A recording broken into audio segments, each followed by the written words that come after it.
Nikita Mirzani jalani operasi pengapuran tulang leher didampingi kekasih.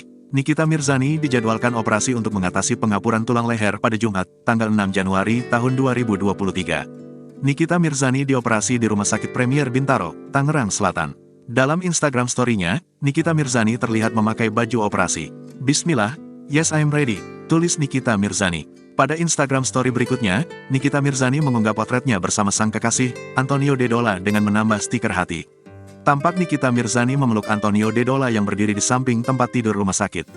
Antonio Dedola juga mencium kening Nikita Mirzani. Sementara itu, Antonio Dedola mengunggah Instagram story dengan foto yang sama pada akun @tony.dedola. Antonio Dedola menuliskan bahwa dirinya akan berada di sisi Nikita Mirzani untuk menunggunya operasi sambil berdoa. My love, I will be here waiting for you and praying, tulisnya. Selain itu, Antonio Dedola juga meyakinkan Nikita Mirzani bahwa semuanya akan berjalan dengan baik.